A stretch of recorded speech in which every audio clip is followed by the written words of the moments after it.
Cari maklumat dan berita politik yang bebas, kupasan yang tepat, panas.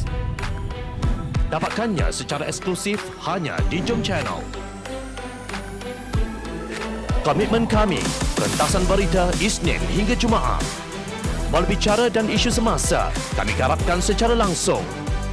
Panel-panel berkaliber dan profesional.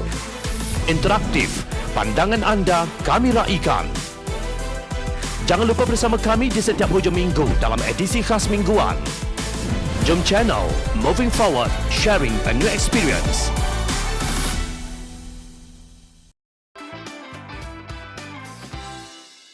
Penyamun kini didapati bersatu untuk merompak.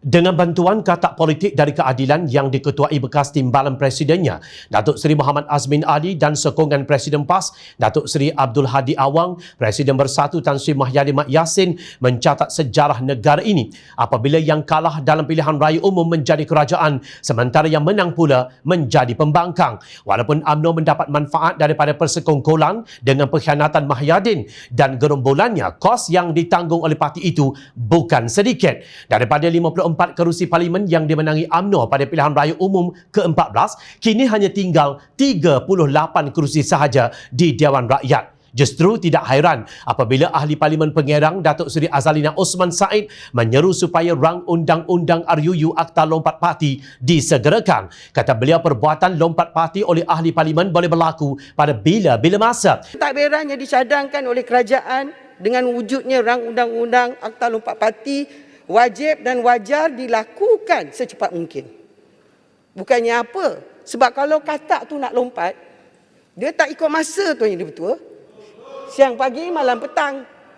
Azalina juga meminta agar cadangan rang undang-undang RUU Pemecatan Ahli Parlimen 2021 diberikan fast track untuk dibahas dan diambil alih oleh kerajaan sebagai asas kepada Akta Anti Lompat Parti.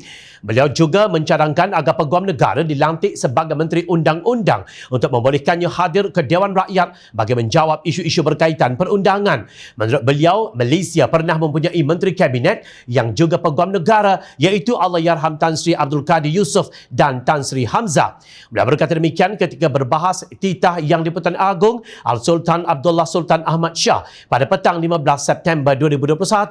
Ketika menyokong cadangan Azalina, Ahli Parlimen Pulai, Datuk Seri Salahuddin Ayub menyelar sikap Peguam Negara Tan Sri Idrus Harun yang turut hadir ketika menghadap Yang di-Pertuan Agong Al-Sultan Abdullah Sultan Ahmad Shah dan timbalan Yang di-Pertuan Agong Sultan Nazrin Sultan Azlan, tetapi ingkar titah kedua baginda.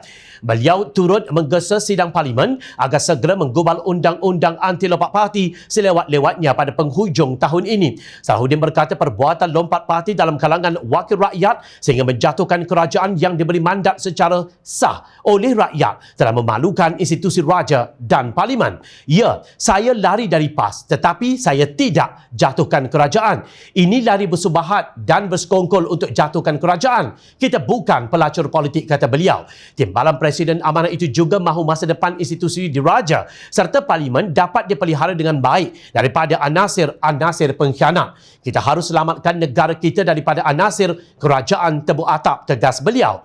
Beliau turut merujuk kepada titah Sultan Johor Sultan Ibrahim Iskandar pada 12 Ogos lalu yang mengingatkan ahli Dewan Undangan negeri berkenaan supaya tidak menjadikan persidangan Dewan Undangan Negeri sebagai medan perbahasan politik dan perebutan kuasa.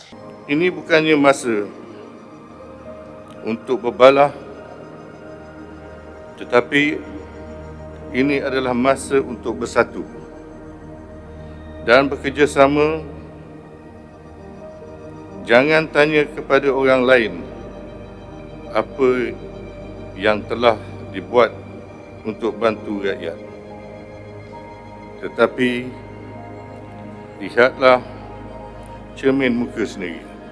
Jangan cemarkan dewan saya ini dengan perangai yang buruk. Ini adalah dewan yang mulia, bukan dewan sangka buruk. titah baginda. Sebelum itu, Pengerusi Pakatan Harapan Datuk Seri Anwar Ibrahim ketika menjelaskan mengenai memorandum persefahaman MOU antara Pakatan Harapan dan Kerajaan, Datuk Seri Ismail Sabri menyebut mengenai perintah Raja-Raja Melayu yang mahu kerajaan yang stabil. Stabil untuk apa? Untuk perintah yang baik. Kita mesti bersatu. Filem Alibaba 40 penyamun pun begitu juga. 40 penyamun bersatu. Bersatu untuk merompak atau tolong rakyat. Sebab itu kita harus qualify. Matlamat bersatu untuk apa? Walaupun Anwar menjelaskan beliau tidak maksudkan parti bersatu, tetapi satu dunia tahu kerajaan Tebu Atap diasaskan daripada satu rompakan mandat rakyat pilihan raya umum ke-14 yang didalangi parti berkenaan. Cadangan Akta Lompat Parti ini terkandung dalam kertas transformasi yang dipersetujui oleh Kerajaan Persekutuan dan Pakatan Harapan di bawah tajuk 2.0 Transformasi Pentadbiran Perkara 2.1 yang berbunyi Rang Undang-Undang Anti Lompat Parti dan atau undang-undang yang berkenaan akan dibentang dan diluluskan di Parlimen mengikut prosedur yang ditetapkan oleh Perlembagaan Persekutuan dan atau mana-mana undang-undang berkaitan. Dengan pengubaran undang-undang anti lompat parti ini, tidak akan timbul lagi isu mandat rakyat dirompak demi menubuhkan kerajaan Tebu Atap. Lebih teruk lagi apabila sudah dapat jawatan, tidak pula melaksanakan amanah yang dipertanggungjawabkan. Undang-undang anti lompat parti akan menambah keyakinan kepada pengundi bahawa calon yang mereka pilih semasa pilihan raya tidak akan mengkhianati aspirasi mereka.